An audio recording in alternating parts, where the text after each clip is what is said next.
السلام عليكم ورحمة الله وبركاته. اللهم صل وسلم على سيدنا محمد وعلى آله وأصحابه أجمعين.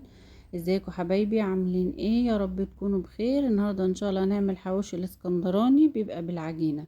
ده حوالي كيلو الا ربع من الدقيق، حطيت عليه معلقتين زبدة سيحتهم كده على النار. بتخلي طعم العجينة حلو. بعد كده هحط عليه باكت خميرة. قلبت الاول الزبدة كده في الدقيق، وبعدين حطيت باكت خميرة الباكو كله يعني. وبعدين احط معلقتين سكر ونص معلقة ملح، وابتدي بقى اقلب المكونات كده مع بعضها. المكونات الجافة، انا عايزة اقول لكم ان معلقتين الزبدة دول بيخلوا العجينة طعمها حلو جدا. عارفين بتبقى ايه؟ قريبة كده من طعم القرص، فبتبقى العجينة نفسها طعمها حلو. بعد كده بحط كوباية مية كبيرة كده في الأول، وابتدي بقى ايه اعجن العجينة مرة، يعني واحدة واحدة كده. ما بضيفش المية مرة واحدة، يعني شوية بشوية. وابتدي بقى ايه اعجن عشان العجينة ما تبص منك. بنزود المية شوية بشوية كده، واحدة واحدة كده، ونبتدي بقى ايه نعجن لغاية ما في الآخر تبقى بالشكل ده. بغطيها. وهنا بقى ايه، انا عندي نص مفروم، حطيت له 3 بصلات مفرومين واتنين فلفل كوبي، وطماطمتين صغننين كده، وحزمة بقدونس. بنحط الورق بس. وحطيت معلقة زبدة عشان تديله طعم. وحطيت ملح وفلفل اسود وبابريكا وجنزبيل وقرفة وبهارات بقى اللي انت بتحبيها للحواوشي. وبنبتدي بقى ايه نعجن بقى، عارفين كأننا بنعجن عجينة. نفضل بقى نعجن فيها فترة لغاية ما نحس ان اللحم تداخل كده في بعضه، عمل زي الأنسجة كده.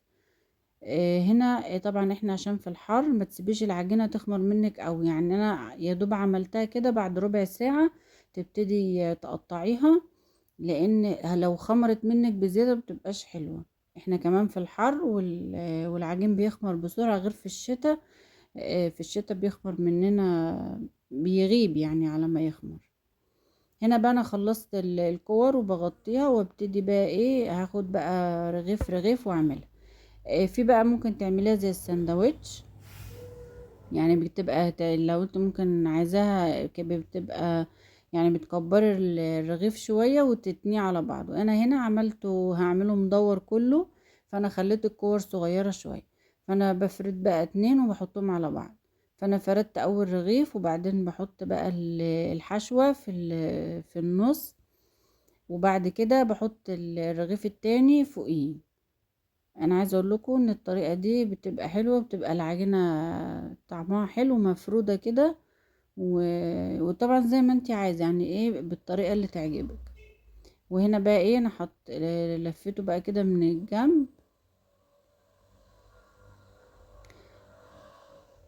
بقفله من الجناب كويس كده. وطبعا ببقى مجهزه صينيه ودهنها زيت، وبحط بقى ايه فيها الرغيف. عارفين بقى يعني شوفوا، عشان اقول لكم ان ما تسيبيش العجينه تخمر منك، لان يعني مثلا انا على ما اخلص مثلا فرد العجين كله برصه بقى في الصينيه لسه على ما يدخل الفرن، فبيكمل بقى ايه تخمير. فشوفي بقى لو انت سبتيها خمرت بزياده هتبوظ منك العجينه. فايه انت تسيبيها يا دوب ترتاح كده شويه، وبعد كده ايه تشتغلي فيها ايه على طول.